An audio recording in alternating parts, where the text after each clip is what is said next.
मेरे प्यारे देशवासियों,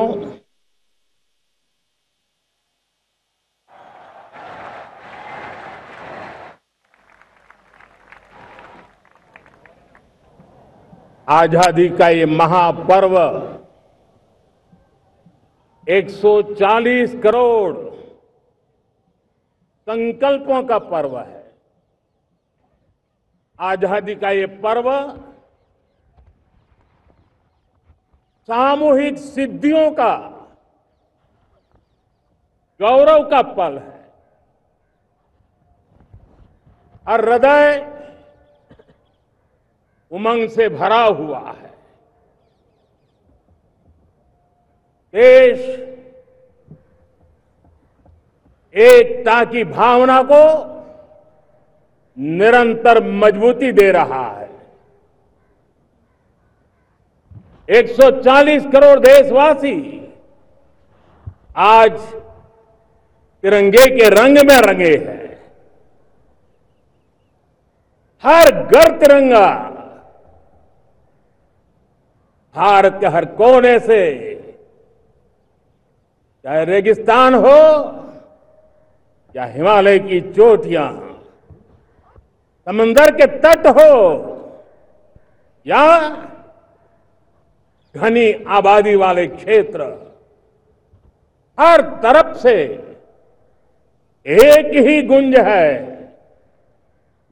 एक ही जयकारा है। हमारी प्राण से भी प्यारी मातृभूमि का जयगान है।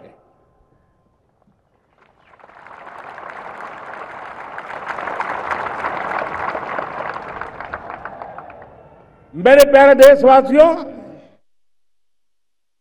सन 47 में अनंत संभावनाओं के साथ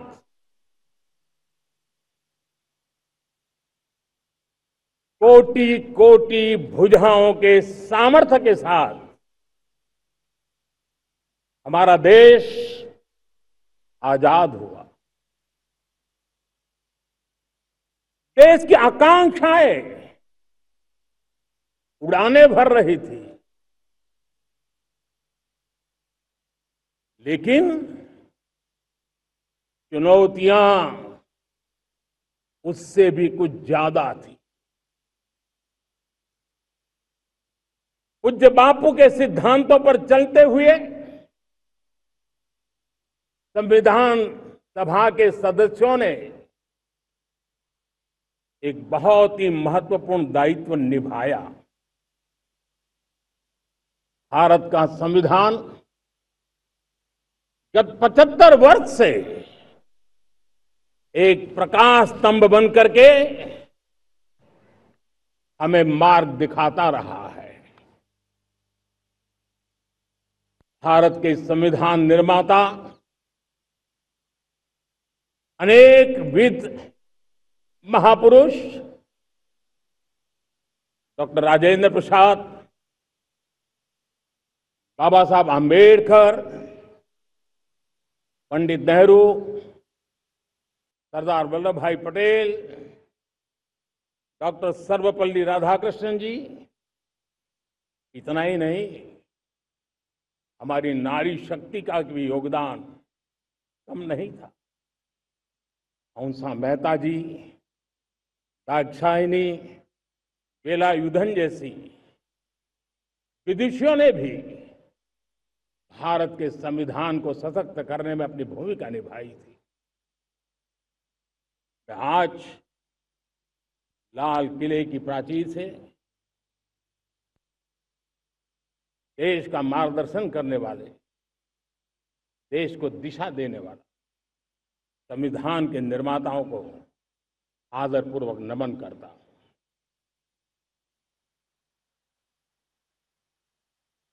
मेरे प्यारे देशवासियों, हम आज डॉक्टर श्यामा प्रसाद मुखर्जी की 125वीं जयंती भी मना रहे हैं।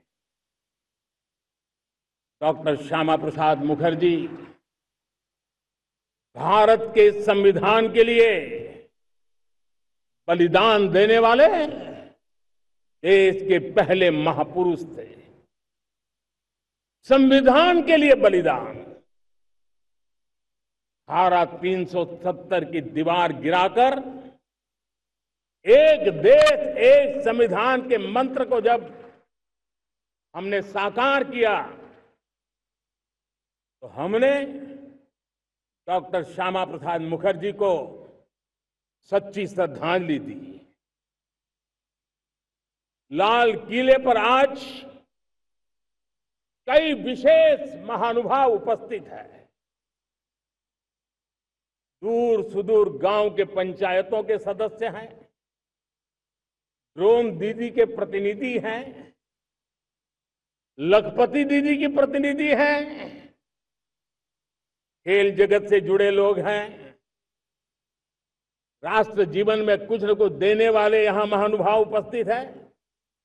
एक प्रकार से यहां मेरी आंखों के सामने मैं लघु भारत के दर्शन कर रहा हूं और टेक्नोलॉजी के माध्यम से विशाल भारत के साथ भी आज लाल किला जुड़ा हुआ है।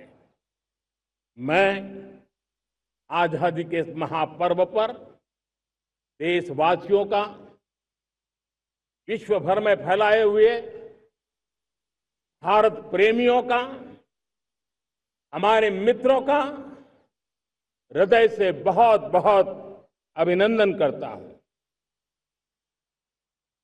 साथियों, प्रकृति हम सब की परीक्षा ले रही है। पिछले कुछ दिनों में प्राकृतिक आपदाएं, भूस्खलन, बादलों का फटना, न जाने कितनी कितनी आपदाएं हम झेल रहे हैं। पीड़ितों के साथ हमारी संवेदना है। राज्य सरकारें और केंद्र सरकार मिलकर के बचाव के काम, राहत के काम, पुनर्वसन के काम में पूरी शक्ति से जुटे हुए हैं। साथियों, आज 15 अगस्त का एक विशेष महत्व भी मैं देख रहा। मुझे बहुत गर्व हो रहा है। आज मुझे लाल किले की प्राचीर से ऑपरेशन सिंदूर के वीर जाबाजों को सैल्यूट करने का अवसर मिला है।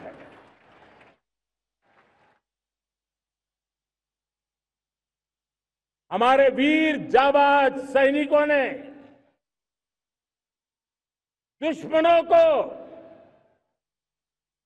उनकी कल्पना से परे सजा दी है।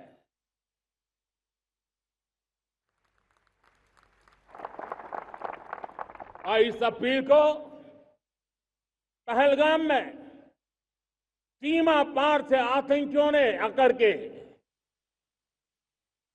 जिस प्रकार का कत्ले आम किया, धर्म पूछ करके लोगों को मारा गया। पत्नी के सामने पति को गोलियां दी, बच्चों के सामने अपने पिता को मौत के घाट उतार दिया गया। पूरा हिंदुस्तान आक्रोश से भरा हुआ था। पूरा विश्व भी इस प्रकार से संहार से चौंक गया था। मेरे प्यारे देशवासियों, ऑपरेशन सिंदूर उसी आक्रोश की अभिव्यक्ति है।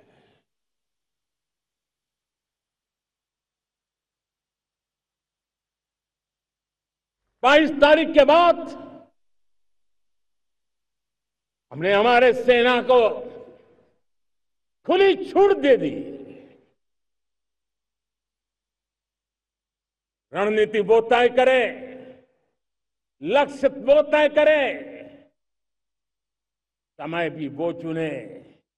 और हमारी सेना ने वो करके दिखाया जो कई दशकों तक कभी हुआ नहीं था।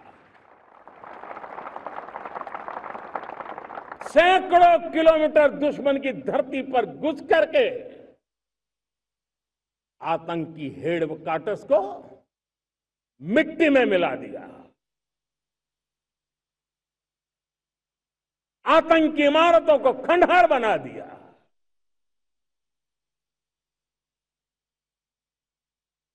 पाकिस्तान की नींद अभी भी उड़ी हुई है।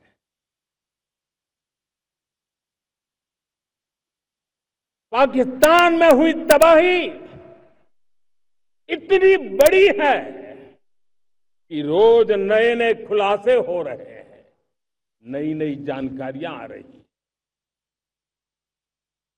मेरे प्यारे देशवासियों,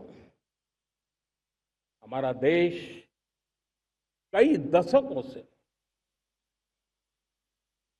आतंक को झेलता आया हुआ है। देश के सीने को छलनी कर दिया गया है। अब हमने एक न्यू नॉर्मल प्रस्थापित किया। आतंक को और आतंकी को पालने पोसने वालों को, आतंकियों को ताकत देने वालों को अब हम अलग अलग नहीं मानेंगे।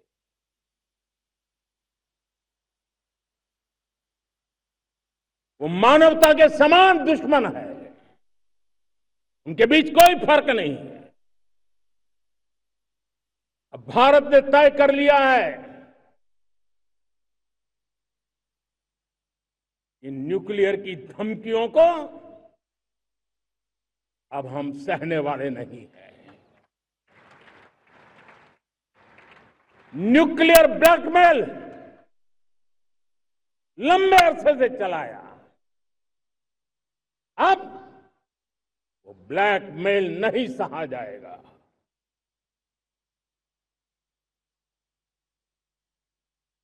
आगे भी अगर दुश्मनों ने ये कोशिश जारी रखी, हमारी सेना तय करेगी, सेना की शर्तों पर, सेना जो समय निर्धारित करे उस समय पर, सेना जो तौर तरीके तय करे उस तौर तरीके से, सेना जो लक्ष्य तय करे उस लक्ष्य को अब हम अमल में ला करके रहने वाले हैं। हम मुंह तोड़ जवाब देंगे। मेरे प्यारे देशवासियों, भारत ने तय कर लिया है, खून और पानी एक साथ नहीं बहेंगे।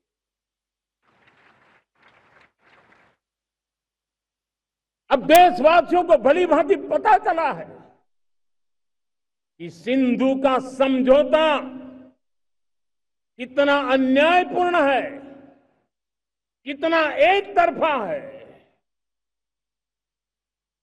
भारत से निकलती नदियों का पानी दुश्मनों के खेत को सींच रहा है और मेरे देश के किसान, मेरे देश की धरती पानी के बिना प्यासी है।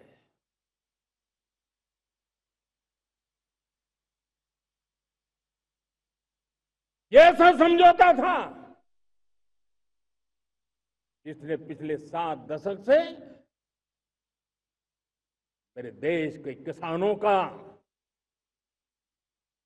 अकल्पनीय नुकसान किया है।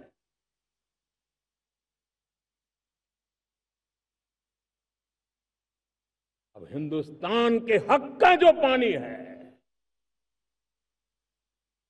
उस पर अधिकार सिर्फ और सिर्फ हिंदुस्तान का है, हिंदुस्तान के किसानों का है।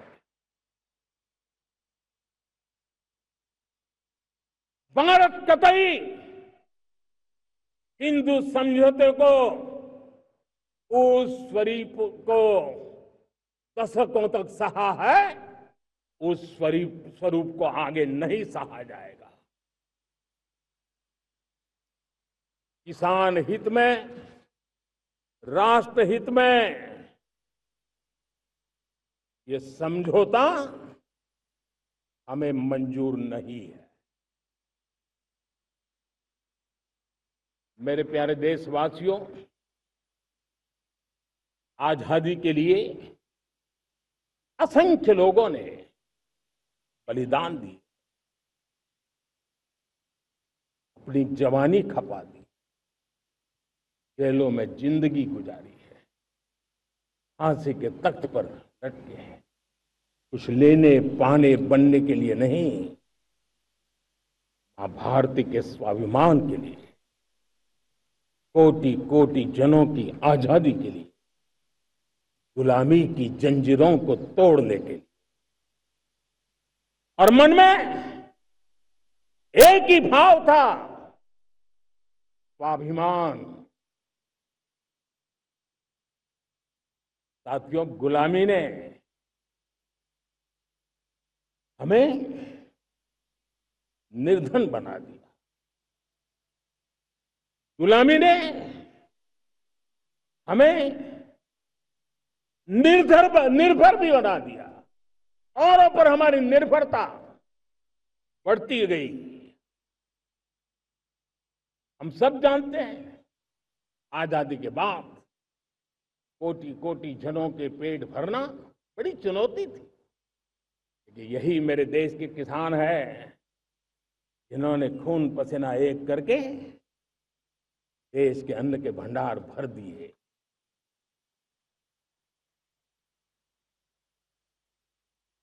अनाज के संबंध में देश को आत्मनिर्भर बना दिया। एक राष्ट्र के लिए आत्मसम्मान की सबसे बड़ी कसौटी आज भी उसकी आत्मनिर्भरता है। और मेरे प्यारे देशवासियों, विकसित भारत का आधार भी है आत्मनिर्भर भारत।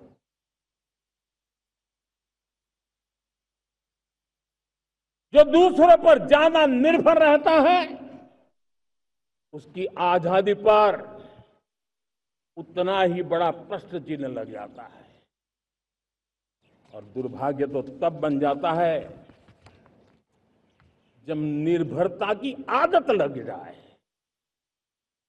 पता ही ना चले हम कब आत्मनिर्भरता छोड़ रहे हैं और कब किसी के निर्भर हो जाते हैं। ये आदत खतरे से खाली नहीं है और इसलिए प्रतिपल जागरूक रहना पड़ता है आत्मनिर्भर होने के लिए।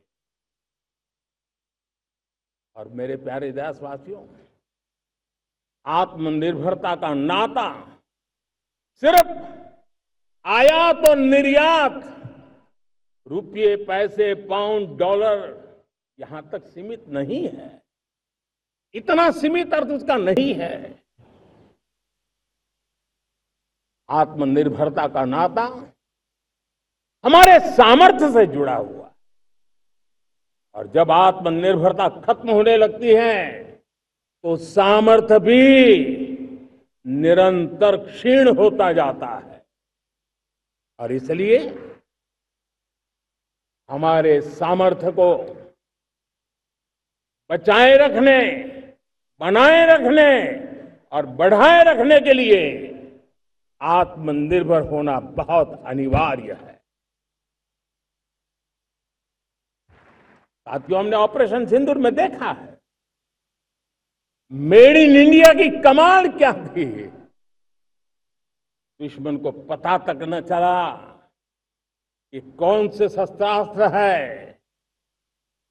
ये कौन सा सामर्थ्य है जो पलक भर में उनको नष्ट कर रहा है। सोचिए, अगर हम आत्मनिर्भर होते, न होते, तो क्या ऑपरेशन सिंदूर इतनी त्वरित गति से हम कर पाते? पता नहीं कौन सप्लाई देगा नहीं देगा, साजो सामान मिलेगा नहीं मिलेगा, इसी की चिंता बनी रहती। लेकिन हमें मेड इन इंडिया की शक्ति हमारे हाथ में थी, सेना के हाथ में थी। इसलिए बिना चिंता, बिना रुकावट, बिना हिचकिचाहट हमारी सेना अपना पराक्रम करती रही।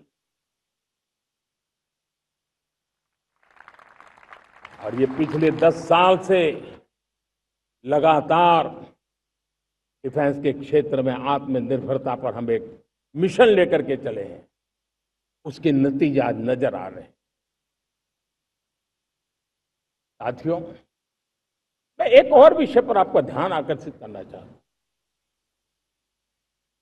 ये बात से कोई इनकार नहीं कर सकता कि 21वीं सदी टेक्नोलॉजी ड्रिवन सेंचुरी है। और जब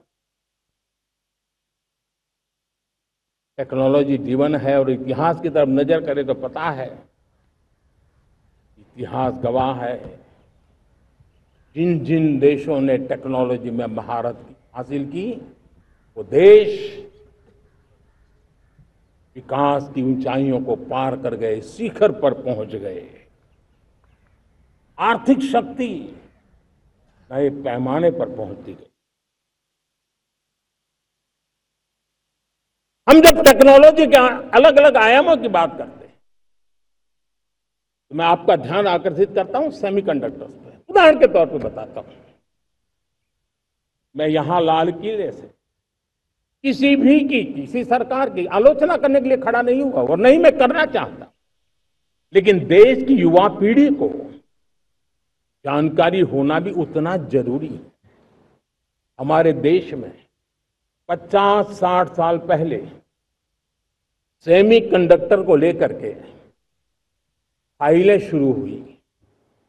50-60 साल पहले फैक्ट्री का विचार चालू हुआ। आप मेरे नौजवानों जानकर के हैरान हो जाएंगे, आज सेमीकंडक्टर जो पूरी दुनिया की एक ताकत बन गया है, 50-60 साल पहले वो विचार,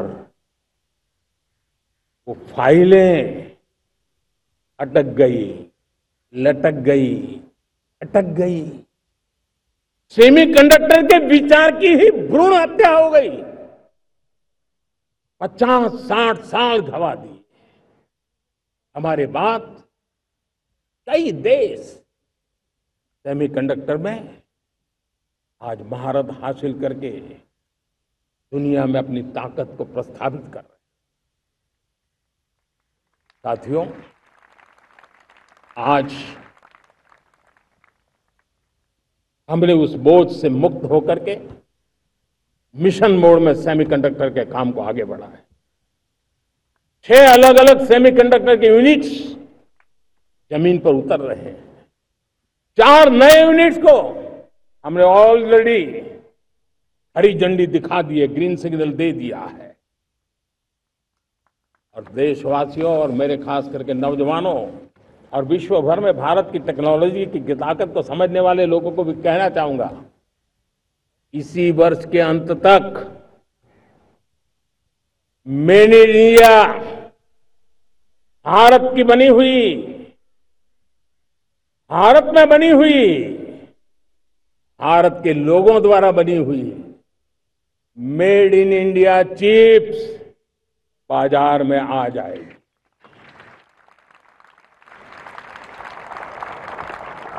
मैं दूसरा उदाहरण देना चाहता हूं। अब ऊर्जा के क्षेत्र में हम सब जानते हैं कि हम एनर्जी के लिए बहुत सारे देशों पर डिपेंडेंट है। पेट्रोल हो, डीजल हो, गैस हो, लाखों करोड़ रुपए हमें खर्च करके लाना पड़ता है।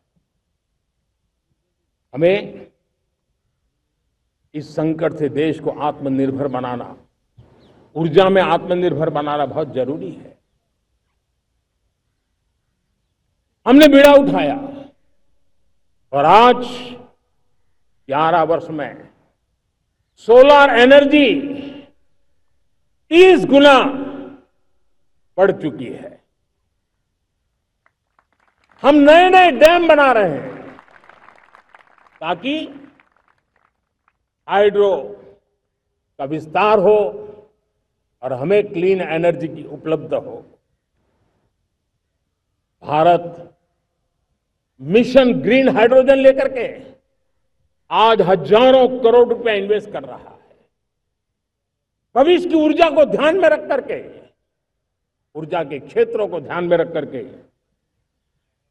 भारत न्यूक्लियर एनर्जी पर भी बहुत बड़े इनिशिएटिव ले रहा है। न्यूक्लियर एनर्जी में 10 नए न्यूक्लियर रिएक्टर तेजी से काम कर रहे हैं। 2047 तक, जो कि हमने विकसित भारत का लक्ष्य तय किया है, जब देश की आजादी के 100 साल होंगे, हम परमाणु ऊर्जा क्षमता 10 गुना से भी अधिक बढ़ाने का संकल्प लेकर के आगे बढ़ रहे हैं। मेरे प्यारे देशवासियों, रिफॉर्म एक निरंतर प्रक्रिया है। समयानुकूल परिस्थिति के अनुसार रिफॉर्म करते जाना होता है। हम न्यूक्लियर एनर्जी के क्षेत्र में बहुत बड़े रिफॉर्म लेकर के आए।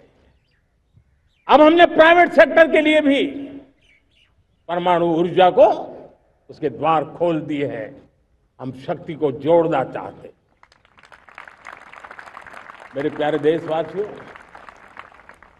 दुनिया जब आज ग्लोबल वार्मिंग को लिए चिंता करती है, तब मैं विश्व को भी बताना चाहता हूं कि भारत ने तय किया था कि हम 2030 तक क्लीन एनर्जी भारत में 50% पहुंचा देंगे। ये लक्ष्य हमारा 2030 तक था।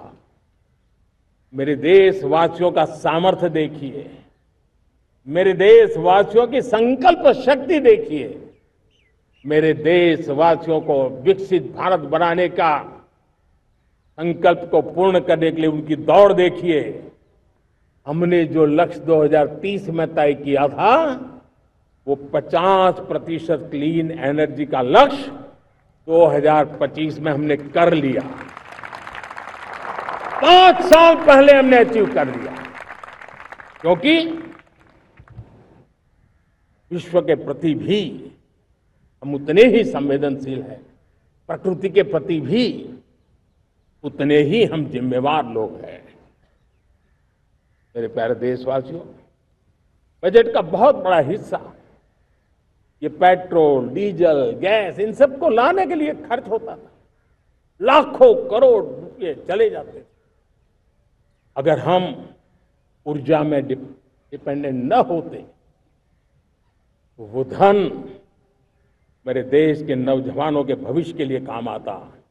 वो धन मेरे देश के गरीबों को गरीबी के खिलाफ लड़ाई लड़ने में काम आता। वो धन मेरे देश के किसानों के कल्याण में काम आता। वो धन मेरे देश के गांव की परिस्थिति को पलटने के लिए काम आता। लेकिन हमें विदेशों को देना पड़ रहा। अब हम आत्मनिर्भर बनने की दिशा में काम कर रहे हैं। देश को विकसित बनाने के लिए हम अब समुद्र मंथन की तरफ भी जा रहे हैं। हमारे समुद्र के मंथन को आगे बढ़ाते हुए हम समुद्र के भीतर के तेल के भंडार, गैस के भंडार, उसको खोजने की दिशा में एक मिशन मोड में काम करना चाहते हैं। और इसलिए भारत ने national deep water exploration mission शुरू करने जा रहा है। ये ऊर्जा इंडिपेंडेंट बनने के लिए ये हमारी महत्वपूर्ण घोषणा है। मेरे प्यारे देशवासियों, आज पूरा विश्व क्रिटिकल मिनरल को लेकर के बहुत ही सतर्क हो गया है। उसके सामर्थ्य को लोग भली भांति समझने लगे हैं। कल तक जिस तरफ ज्यादा ध्यान नहीं था, वो आज सेंटर स्टेज पे है। हमारे लिए भी क्रिटिकल मिनरल्स में आत्मनिर्भरता बहुत अनिवार्य है। एनर्जी का सेक्टर हो, इंडस्ट्री का सेक्टर हो, रक्षा क्षेत्र हो, टेक्नोलॉजी के हर क्षेत्र हो, आज क्रिटिकल मिनरल्स की टेक्नोलॉजी के अंदर बहुत अहम भूमिका है। और इसलिए नेशनल क्रिटिकल मिशन हमने लॉन्च किया है। 1200 से अधिक स्थानों पर खोज का अभियान चल रहा है और हम क्रिटिकल मिनरल में भी आत्मनिर्भर बनने की दिशा में आगे बढ़ रहे हैं। मेरे प्यारे देशवासियों, स्पेस सेक्टर का कमाल तो हर देशवासी देख रहा, गर्व से भर जा रहा। और हमारे group captain Shubhanshu Shukla space station से लौट चुके हैं और आने वाले कुछ दिनों में वो भारत भी आ रहे हैं। हम स्पेस में भी अपने दम पर आत्मनिर्भर भारत गगनयान की तैयारी कर रहे हैं। हम अपने बलबूते पर हमारा अपना स्पेस स्टेशन बनाने की दिशा में हम काम कर रहे हैं। और पिछले दिनों स्पेस में जो रिफॉर्म किए गए, मुझे बहुत गर्व हो रहा है। मेरे देश के 300 से ज्यादा स्टार्टअप्स आप सिर्फ और सिर्फ स्पेस सेक्टर में काम कर रहे हैं और उन 300 स्टार्टअप में हजारों नौजवान पूरे सामर्थ्य के साथ जुटे हैं। ये है मेरे देश के नौजवानों की ताकत और ये है हमारे देश के नौजवानों के प्रति विश्वास। मेरे प्यारे देशवासियों, 140 करोड़ भारतवासी 2047 में जब आजादी के 100 साल होंगे, विकसित भारत के संकल्प को परिपूर्ण करने के लिए पूरी ताकत से जुटे हैं। इस संकल्प की पूर्ति के लिए भारत आज हर सेक्टर में आधुनिक इकोसिस्टम तैयार कर रहा है और आधुनिक इकोसिस्टम हर क्षेत्र में हमारे देश को आत्मनिर्भर बनाएगा। आज मेरा लाल किले की प्राचीर से मेरे देश के युवा वैज्ञानिकों को, मेरे टैलेंटेड यूथ को, मेरे इंजीनियर्स को और प्रोफेशनल्स को और सरकार के हर विभागों को भी मेरा आह्वान है, क्या हमारा अपना made in India fighter jets के लिए जेट इंजन हमारा होना चाहिए कि नहीं होना चाहिए?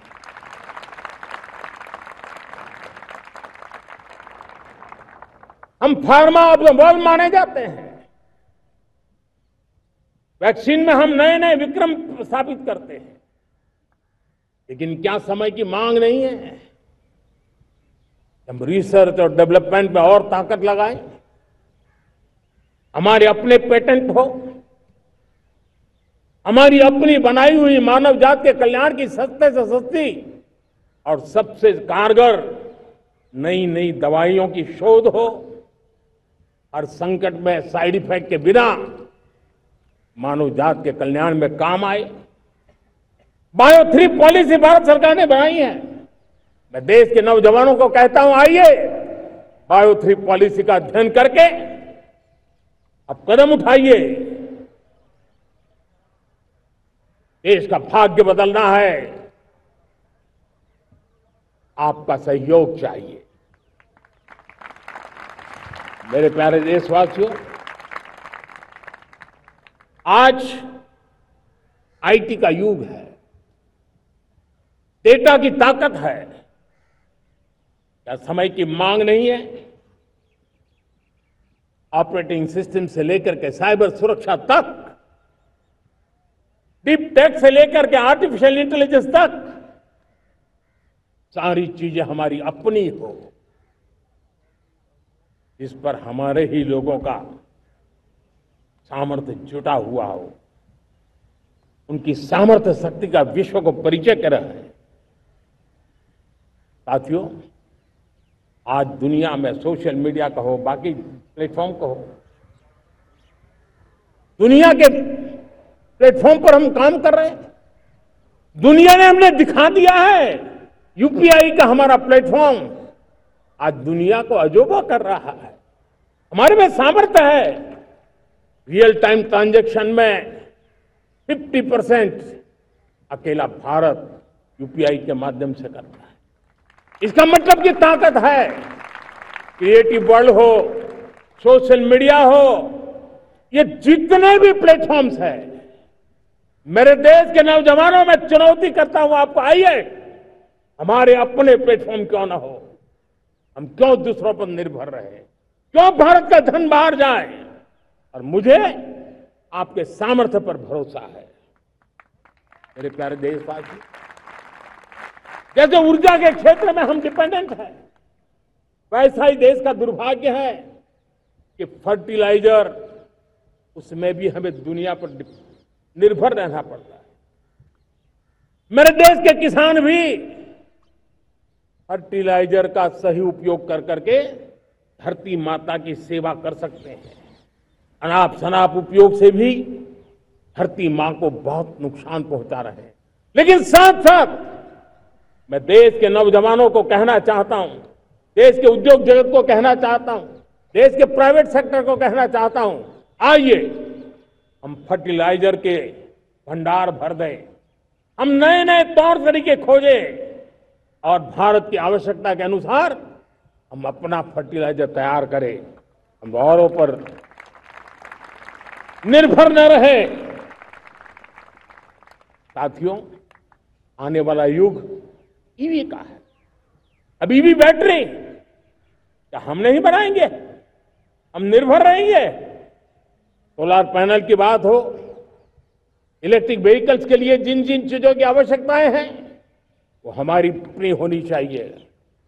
साथियों, मैं ये इसलिए कहने की हिम्मत करता हूं, क्यों? क्योंकि मुझे देश के नौजवानों के सामर्थ्य पर भरोसा है। और भरोसा सिर्फ वो मेरे देश के नौजवान है इतने मात्र से नहीं है। कोविड के समय हम बहुत सारी चीजों पर निर्भर थे। तो मेरे देश के नौजवानों को कहा गया कि वैक्सीन हमारी अपनी चाहिए, देश ने करके दिखाया। कोविन प्लेटफॉर्म हमारा अपना होना चाहिए, देश ने करके दिखाया। करोड़ों करोड़ों लोगों की जिंदगी बचाने का काम हमने किया है।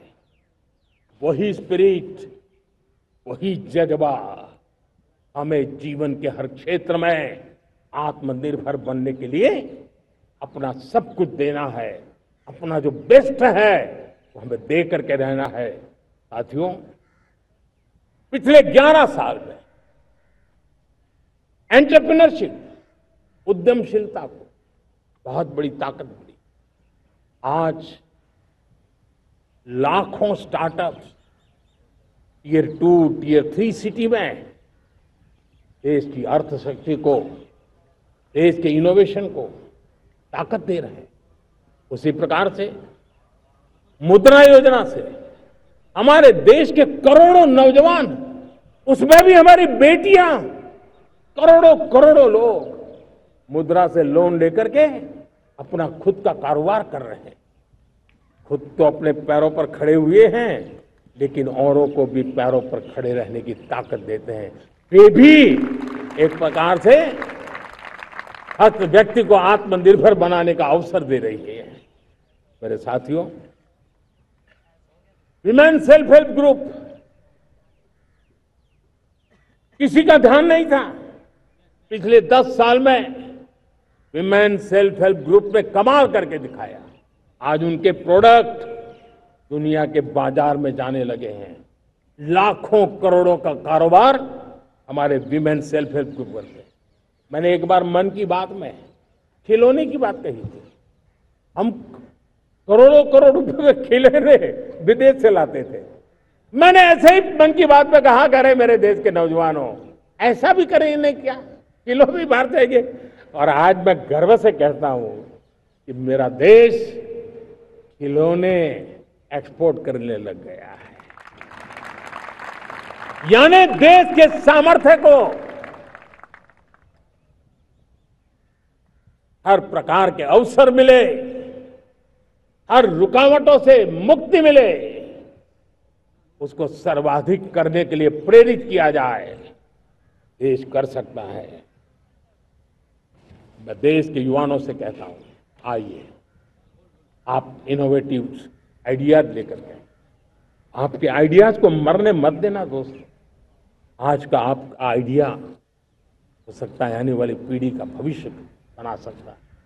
मैं आपके साथ खड़ा हूं, मैं आपके लिए काम करने के लिए तैयार हूं, आपका साथी बन के काम करना तैयार हूं। अब आइए, हिम्मत जुटाइए, इनिशिएटिव लीजिए। जो युवा मैन्युफैक्चरिंग के बारे में सोचते हैं, आइए आगे बढ़िए। सरकार के नियमों में बदलाव करना है, मुझे बताइए। अब देश रुकना नहीं चाहता है।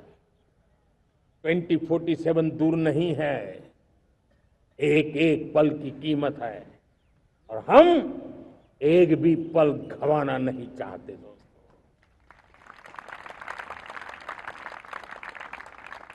साथियों, ये आगे बढ़ने का अवसर है, बड़े सपने देखने का अवसर है, संकल्प के लिए समर्पित होने का अवसर है। जब सरकार आपके साथ है और मैं स्वयं आपके साथ हूं, तब हम नया इतिहास बना सकते हैं। साथियों, आज नेशनल मैन्युफैक्चरिंग मिशन पर बहुत तेजी से काम हो रहा है। हमारे एमएसएमई उसका लोहा दुनिया मानती है। ये दुनिया में बड़ी बड़ी चीजें बनती है ना, कुछ न कुछ तो औजार हमारे देश के एमएसएमई के द्वारा जाते हैं, बड़े गर्व के साथ जाते हैं। लेकिन हम कॉम्प्रिहेंसिव इंटीग्रेटेड विकास की राह पर जाना चाहते हैं और इसलिए उनकी शक्ति बढ़े। और उसमें भी मैंने पहले एक बार लाल किले से कहा था, जीरो डिफेक्ट जीरो इफेक्ट। आज कहना चाहता हूं कि हमें विश्व बाजार में अपने सामर्थ्य का लोहा मनवाना है, तो हमें क्वालिटी में निरंतर नई ऊंचाइयों को पार करना।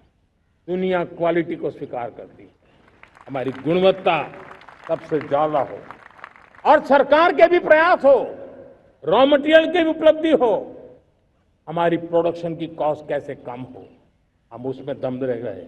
और साथियों, हम सभी जो उत्पादन के क्षेत्र में लगे हैं, उन सबका मंत्र होना चाहिए, दाम कम लेकिन दम ज्यादा। हमारी हर प्रोडक्ट का दम ज्यादा हो लेकिन दाम कम हो। इस भाव को लेकर के हमें आगे बढ़ना है। मेरे प्यारे देशवासियों,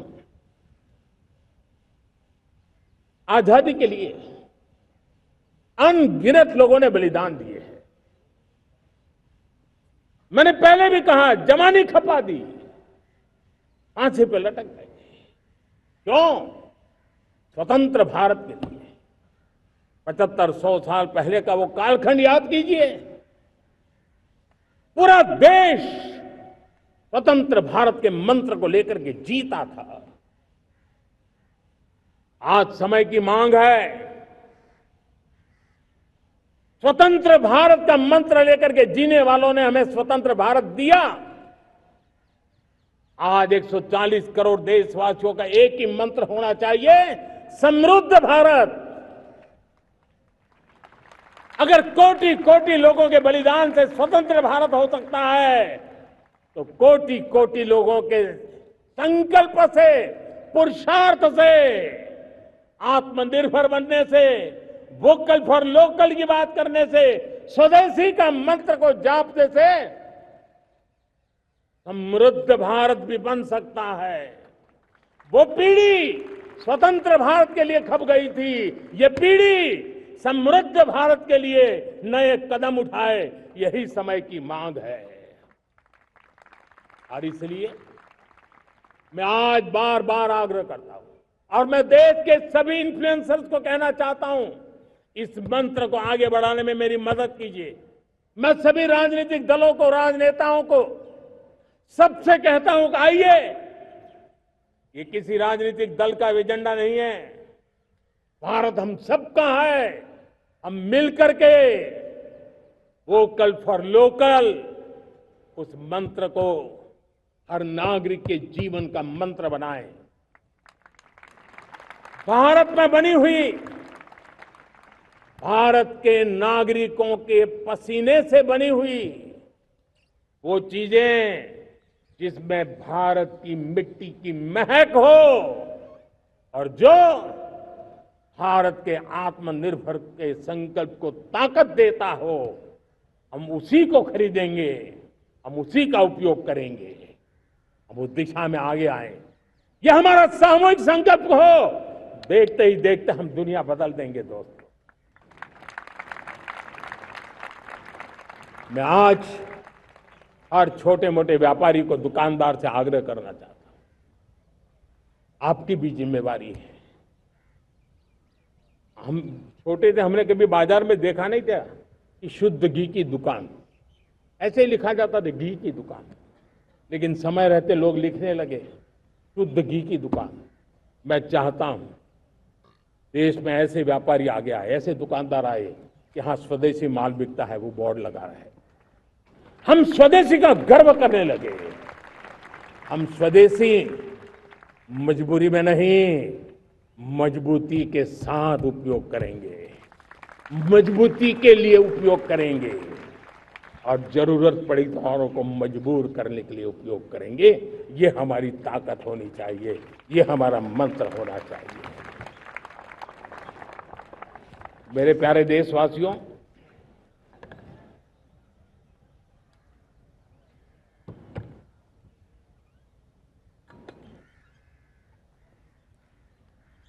मुझे बहुत लंबे समय से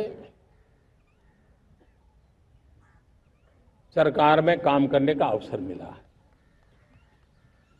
मैंने कई सारे उतार चढ़ाव देखे हैं, सरकारों की मुसीबतों से भी मैं परिचित हूं, व्यवस्थाओं की मर्यादाओं से भी परिचित हूं, लेकिन उसके बावजूद भी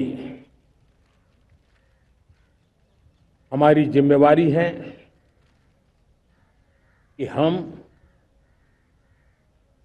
किसी की लकीर को छोटी करने में अपनी ताकत बर्बाद न करें।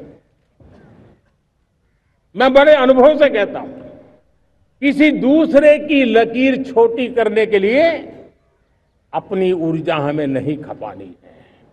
हमें पूरी ऊर्जा के साथ हमारी लकीर को लंबा करना है।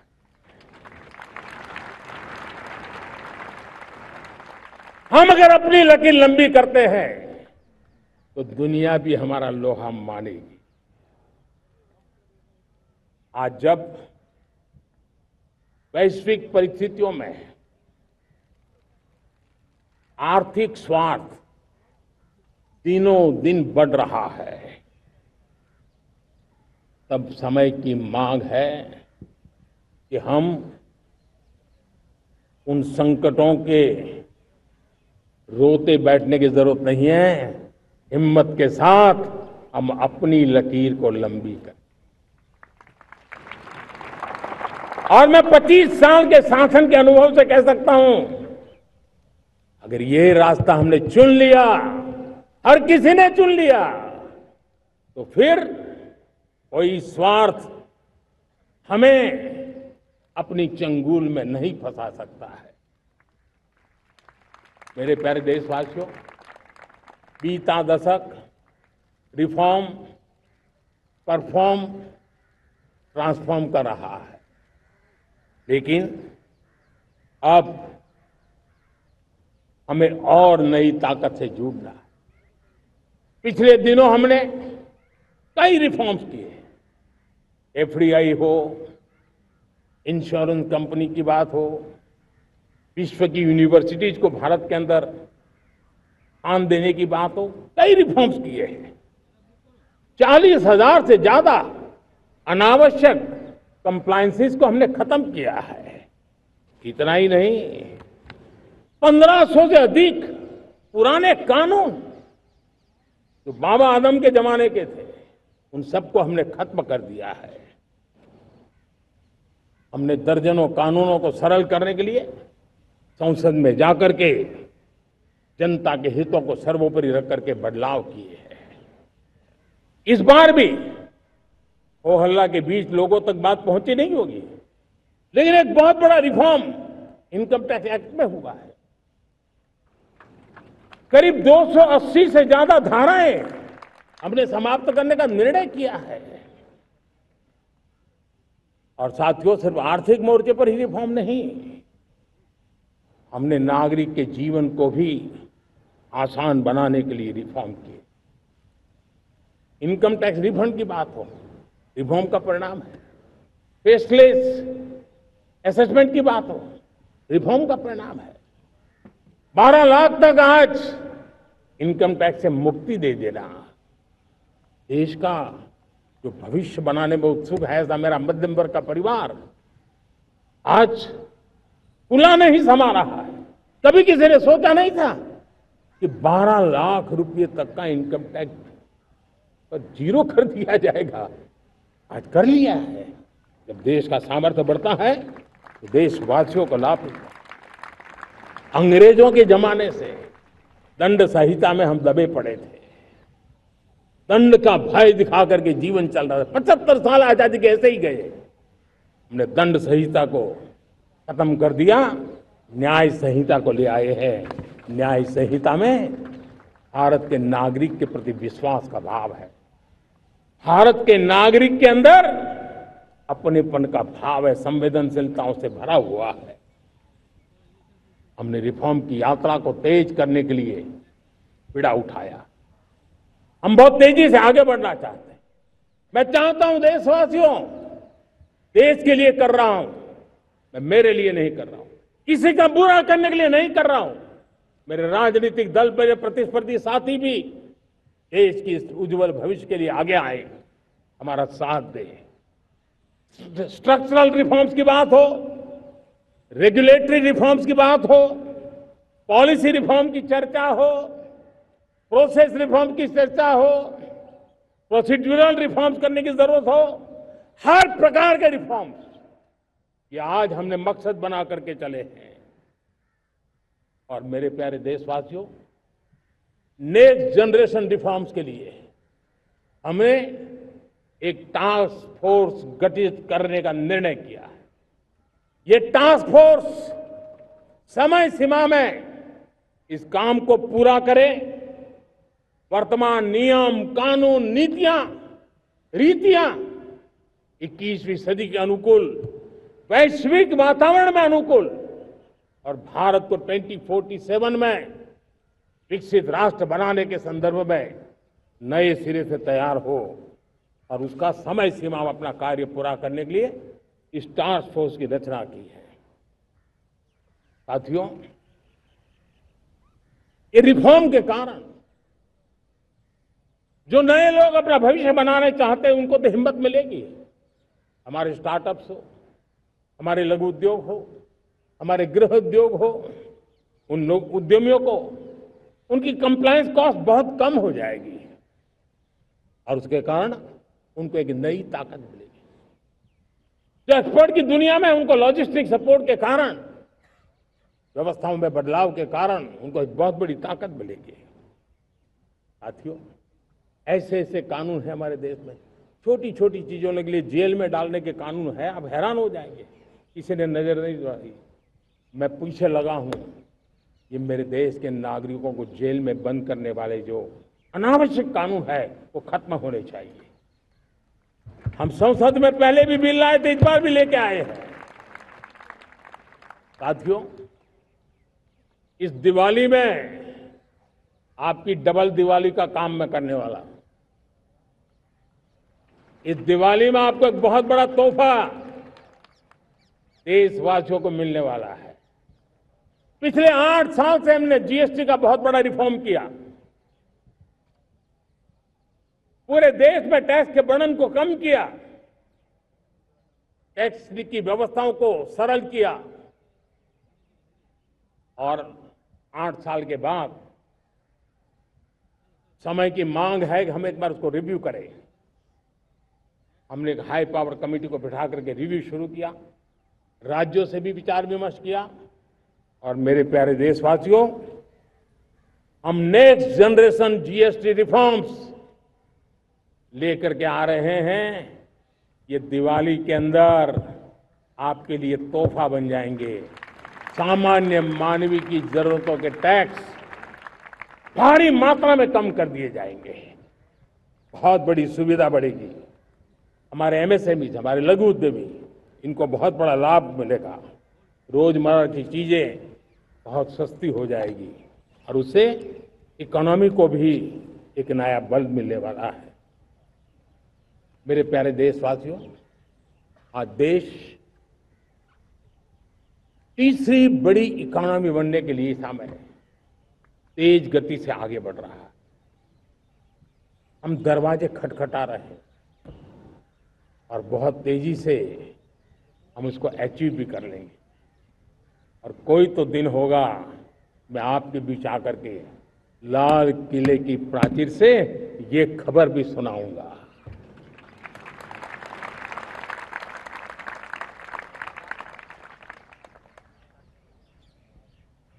आज भारत की अर्थव्यवस्था और आर्थिक स्थिति को लेकर पूरी दुनिया आश्वस्त है। इतनी अस्थिरता के बीच आशा की किरण बना हुआ है भारत का फाइनेंशियल डिसिप्लिन, भारत की फाइनेंस की ऊर्जा। संकट के घेरे में जब अर्थव्यवस्था पड़ी हुई है, तब भारत ही उसे बाहर निकलेगा, ये भरोसा दुनिया में पनपा है। आज इन्फ्लेशन कंट्रोल में है, फॉरेन एक्सचेंज रिजर्व हमारे बहुत मजबूत है, हमारे मैक्रो इकोनॉमिक इंडिकेटर्स बहुत मजबूत है। ग्लोबल रेटिंग एजेंसी भी लगातार भारत की सराहना करती हैं, भारत की अर्थव्यवस्था पर ज्यादा से ज्यादा विश्वास व्यक्त कर रही है। ये बढ़ती हुई अर्थव्यवस्था का लाभ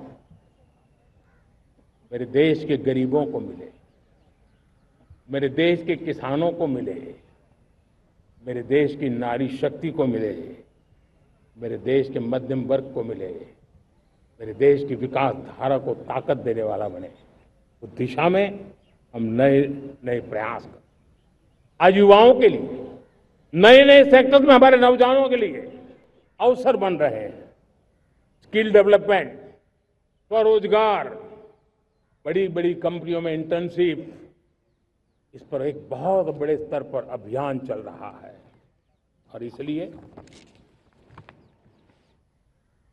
देश के नौजवानों, आज मैं आपके लिए भी एक खुश खबर लेकर के आया। मेरे देश के नौजवानों के लिए आया।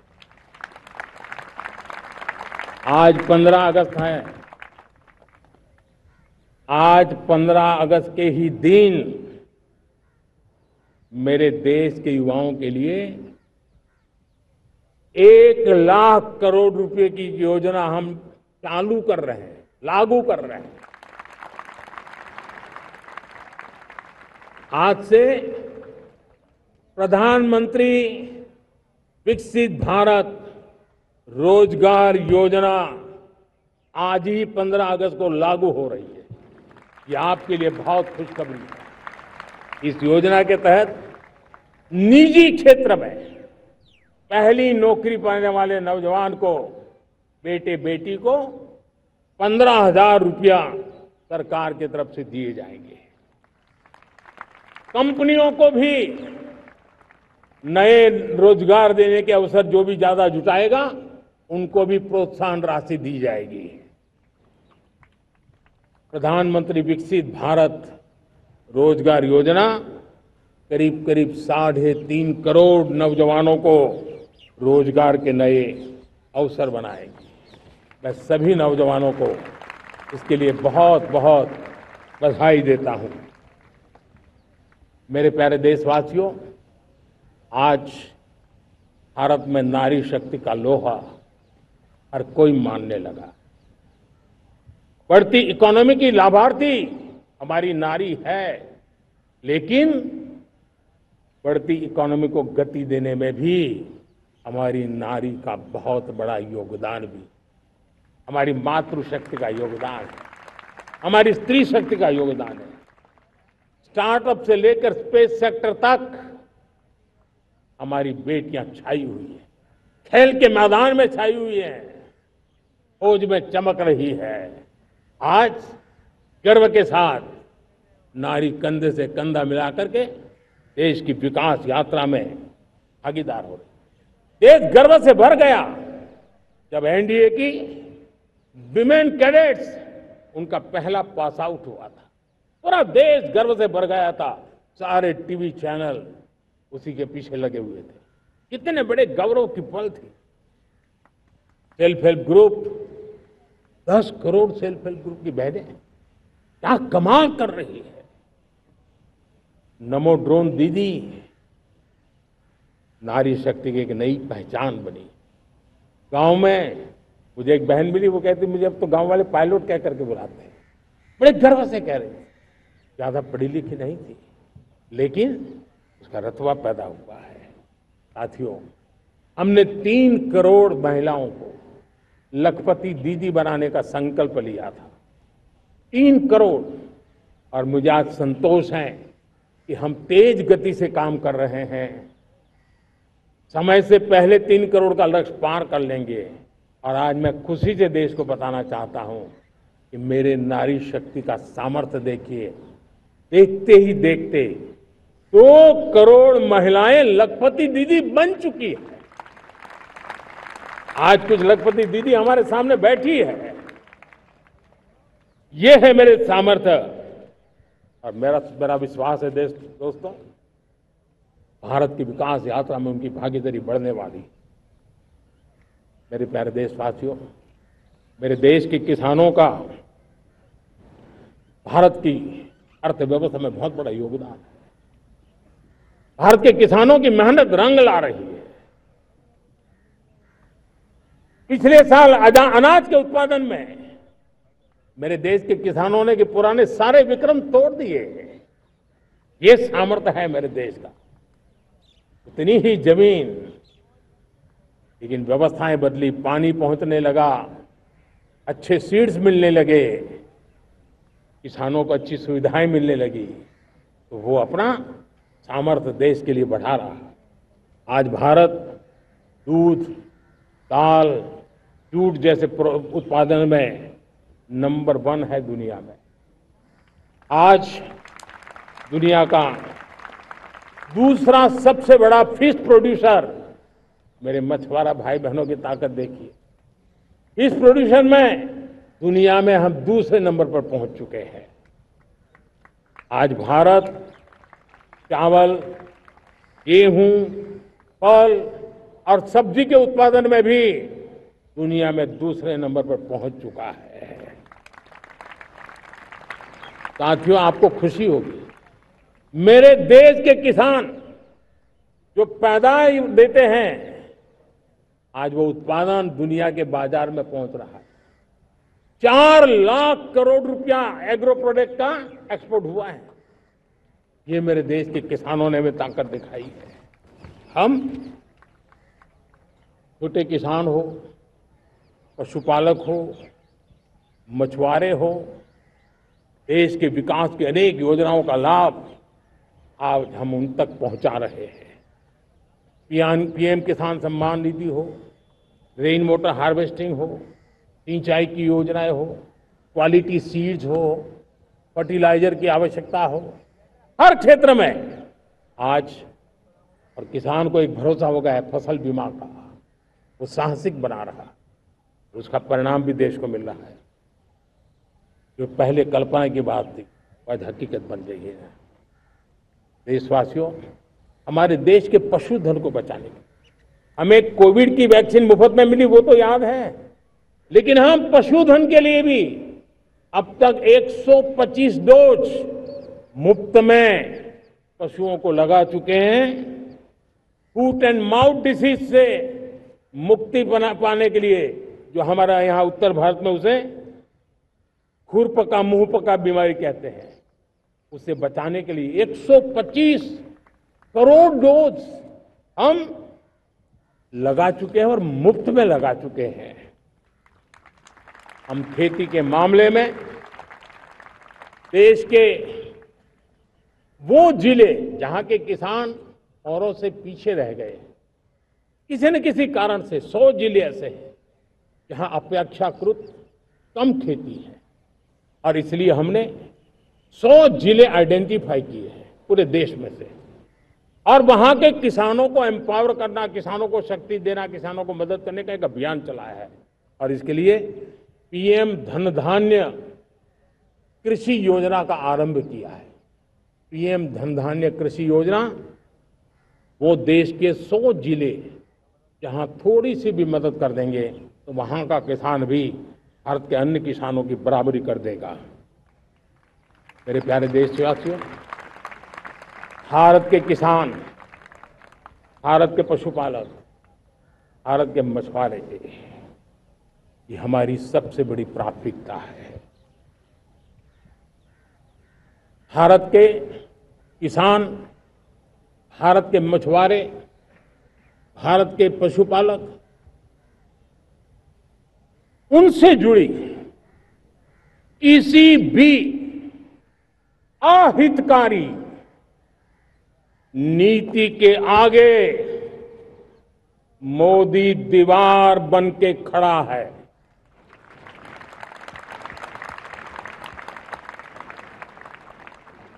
भारत अपने किसानों, अपने पशुपालकों, अपने मछुआरों के संबंध में कभी भी कोई समझौता नहीं स्वीकार करेगा।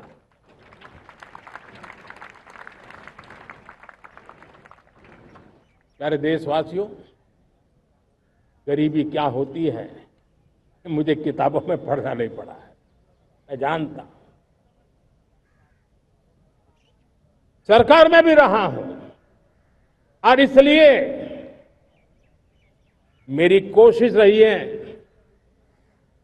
कि सरकार फाइलों में नहीं होनी चाहिए। सरकार देश के नागरिकों की लाइफ में होनी चाहिए। दलित हो, पीड़ित हो, शोषित हो, वंचित हो, उनके लिए सकारात्मक रूप से सरकारें प्रोएक्टिव हो, सरकारें प्रो पीपल हो, उस दिशा में हम निरंतर प्रयास कर रहे हैं।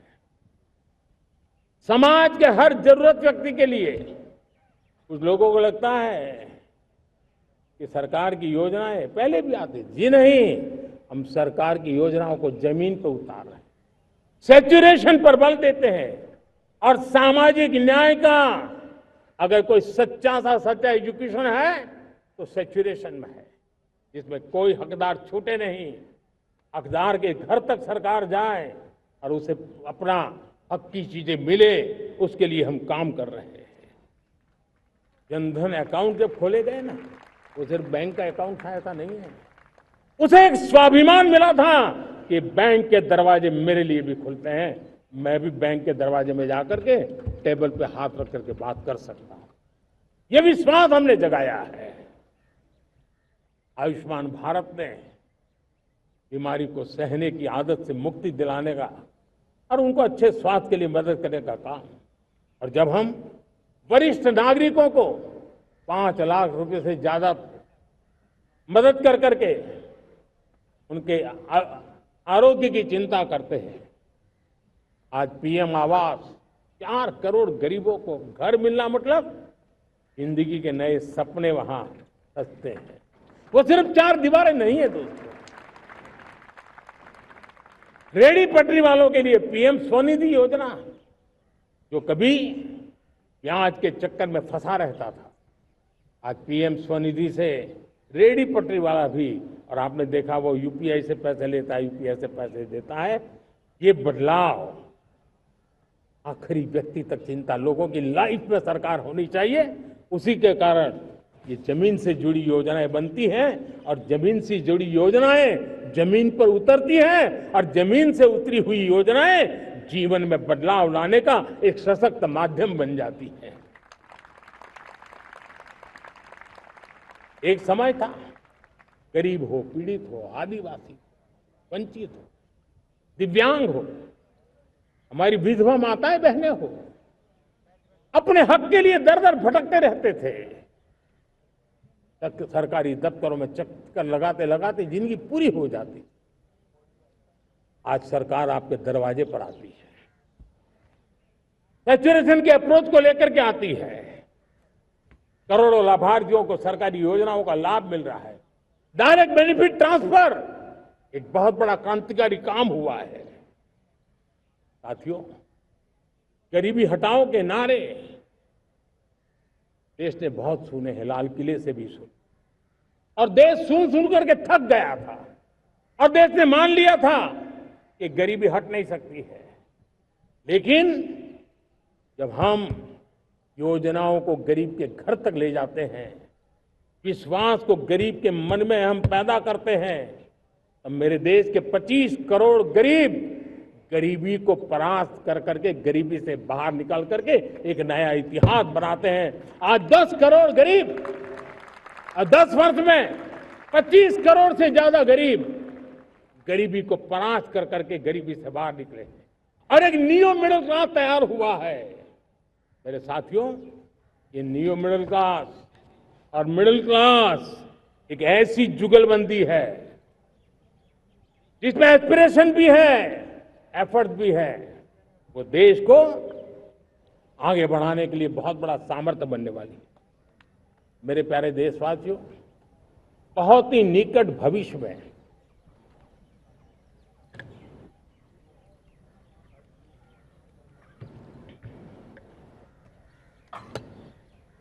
मेरे प्यारे देशवासियों, बहुत ही निकट भविष्य में महान समाज सुधारक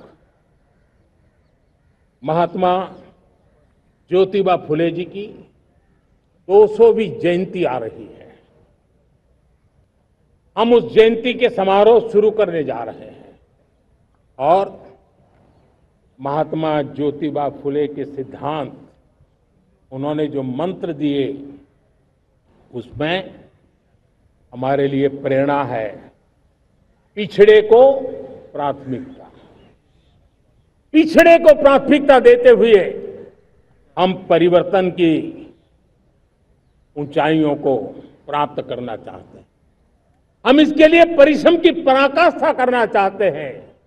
हम पारदर्शी नीतियों के द्वारा पिछड़ों को प्राथमिकता, ये हम धरती पर उतारना चाहते हैं और पिछड़े के जीवन में उतारना चाहते हैं।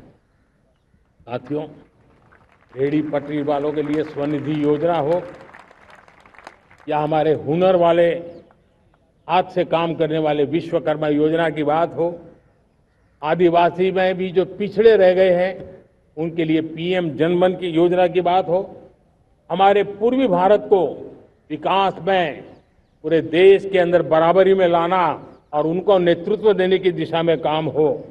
हम सिर्फ समाज पिछड़े हो उनकी चिंता तक अटकने वाले नहीं है। जो क्षेत्र पिछड़े हैं उनको भी हम प्राथमिकता देना चाहते हैं।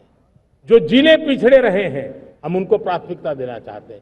जो ब्लॉक पिछड़े रहे हैं उनको प्राथमिकता देना चाहते हैं। हमने 100 एस्पिरेशनल डिस्ट्रिक्ट, 500 एस्पिरेशनल ब्लॉक, उसी मिशन में काम किया है। हमने पूर्वी भारत के विकास के लिए हजारों करोड़ रुपए के इंफ्रास्ट्रक्चर के प्रोजेक्ट को बल दिया है। हमने पूर्वी भारत के जीवन को बदल करके देश की विकास यात्रा में भागीदार बनने का। मेरे प्यारे देशवासियों, जीवन हर क्षेत्र में विकास होना चाहिए। विकास के लिए खेल का भी महत्व होता है। और मुझे खुशी है कि एक जमाना था जहाँ बच्चे खेल में अगर समय लगाते तो माँ बाप ज्यादा पसंद नहीं करते थे। आज एकदम से उलट गया है।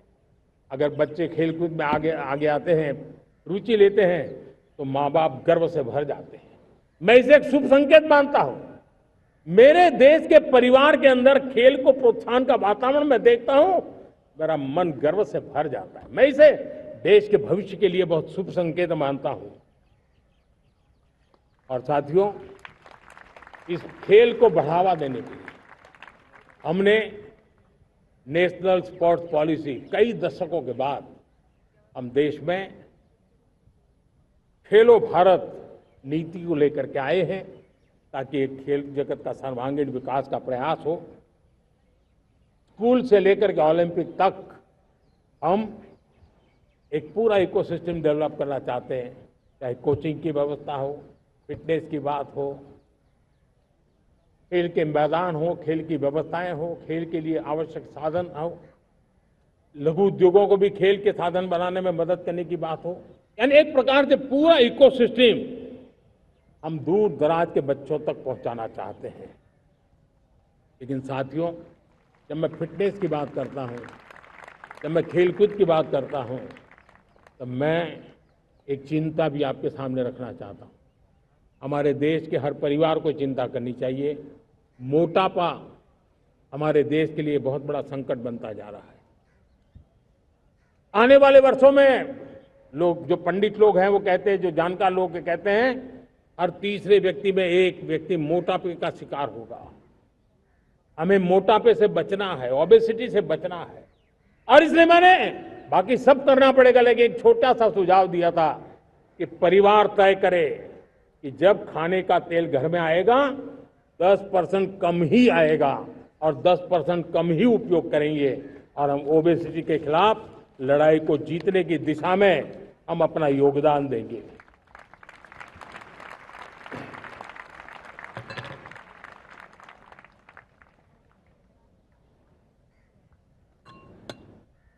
मेरे प्यारे देशवासियों, हमारा देश भाग्यवान है।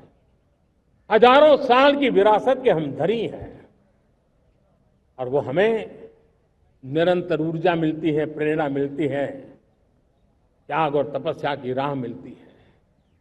आज गुरु तेग बहादुर, यह वर्ष गुरु तेग बहादुर जी का 350वां शहीदी वर्ष है। देश की संस्कृति की रक्षा, भारत के मूल्यों की रक्षा के लिए उन्होंने अपना सब कुछ न्योछावर कर दिया। मैं आज उनको नमन करता हूं। साथियों, हमारी संस्कृति की ताकत हमारी विविधता है। हम विविधता को सेलिब्रेट करना चाहते हैं। हम विविधता को सेलिब्रेट करने की आदत बनाना चाहते हैं। यह हमारा गौरव है कि हमारा भारत माँ का ये बगीचा कितने विविध प्रकार के फूलों से सजा हुआ है, कितनी विविधताएं हैं। ये विविधता हमारे लिए एक बहुत बड़ा, हमारी विरासत है, बहुत बड़ा गौरव है। हमने प्रयागराज के महाकुंभ में देखा भारत की विविधता को कैसे जिया जाता है। एक स्थान पर करोड़ों लोग, एक ही भाव, एक ही प्राण, एक ही प्रयास, दुनिया के लिए बहुत बड़ा अजूबा है। महाकुंभ की वो सफलता भारत की एकता की, भारत के सामर्थ्य की दुहाई देती है। साथियों, हमारा देश भाषाओं की विविधता से बहुत ही भरा हुआ है, पुलकित है। और इसीलिए हमने मराठी, असमिया, बांग्ला, पाली, प्राकृत को क्लासिकल लैंग्वेज का दर्जा दिया है। और मेरा मत है हमारी भाषाएं जितनी विकसित होगी, हमारी सभी भाषाएं जितनी समृद्ध होगी, हमारे नॉलेज के सिस्टम को भी उतना ही बल मिलने वाला है। और हमारी वो ताकत है, और जब डेटा का जमाना है ना, तो ये ताकत दुनिया के लिए भी बड़ी ताकत बन सकती है। इतना सामर्थ्य हमारी लैंग्वेज में। हमें हमारी सभी भाषाओं पर गर्व होना चाहिए। हमारी सभी भाषाओं के विकास के लिए हर किसी ने बनते हुए प्रयास करना चाहिए। साथियों, पांडुलिपि में हमारे ज्ञान के भंडार पड़े हैं, लेकिन उसके प्रति उदासीनता रही है। इस बार हमने ज्ञान भारतम योजना के तहत देश भर में जहां भी हस्तलिखित ग्रंथ है, जहां पांडुलिपियां हैं, सदियों पुराने जो दस्तावेज हैं, उनको खोज खोज करके आज की टेक्नोलॉजी का उपयोग करते हुए उस ज्ञान की समृद्धि को आने वाली पीढ़ियों के लिए काम आए, उस दिशा में काम कर रहे हैं। मेरे प्यारे देशवासियों, हमारा स्पष्ट मत है, यह देश सिर्फ सरकारें नहीं बनाती है, ये देश राज सत्ता पर विराजमान लोग ही नहीं बनाते हैं, ये देश शासन की धुरा संभालने वाले नहीं बनाते हैं। ये देश बनता है कोटि कोटि जनों के पुरुषार्थ से, ऋषियों के, मुनियों से, वैज्ञानिकों के, शिक्षकों के, किसानों के, जवानों के, सेना के, मजदूरों के, हर किसी के प्रयास से देश बनता है। हर किसी का योगदान होता है, व्यक्ति का भी होता है, संस्थाओं का भी होता है। आज मैं बहुत गर्व के साथ एक बात का जिक्र करना चाहता हूं। आज से 100 साल पहले एक संगठन का जन्म हुआ, राष्ट्रीय स्वयंसेवक संघ। 100 साल की राष्ट्र की सेवा एक बहुत ही गौरवपूर्ण स्वर्णिम पृष्ठ है। व्यक्ति निर्माण से राष्ट्र निर्माण के संकल्प को लेकर के 100 साल तक मां भारती का कल्याण का लक्ष्य लेकर के लक्षावधि स्वयंसेवकों ने मातृभूमि के कल्याण के लिए अपना जीवन समर्पित किया है। सेवा, समर्पण, संगठन और अप्रतिम अनुशासन, ये जिसकी पहचान रही है, ऐसा राष्ट्रीय स्वयंसेवक संघ दुनिया का ये सबसे बड़ा एनजीओ है। एक प्रकार से 100 साल का उसका समर्पण का इतिहास है। आज लाल किले की प्राचीर से 100 साल की इस राष्ट्र सेवा की यात्रा में योगदान करने वाले सभी स्वयंसेवकों को आदरपूर्वक स्मरण करता हूं और देश गर्व करता है राष्ट्रीय स्वयंसेवक संघ की इस 100 साल की भव्य समर्पित यात्रा को, और हमें प्रेरणा देता रहेगा। मेरे प्यारे देशवासियों, हम समृद्धि की ओर जा रहे हैं, लेकिन समृद्धि का रास्ता सुरक्षा से गुजरता है। पिछले 11 वर्षों में राष्ट्र सुरक्षा, राष्ट्र रक्षा, राष्ट्र के नागरिकों की रक्षा, इन सभी मोर्चों पर हमने पूरे समर्पण भाव से काम किया है। हम बदलाव लाने में सफल हुए हैं। यह देश जानता है कि हमारे देश का बहुत बड़ा जनजातीय क्षेत्र नक्सलवाद की चपेट में, माओवाद की चपेट में पिछले कई दशकों से लहूलुहान हो चुका था। सबसे ज्यादा नुकसान मेरे आदिवासी परिवारों को हुआ। आदिवासी माताओं बहनों ने अपने सपने के होनहार बच्चों को खो दिया।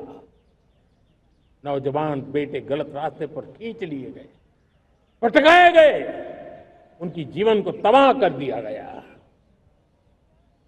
हमने फौलादी हाथ से काम लिया।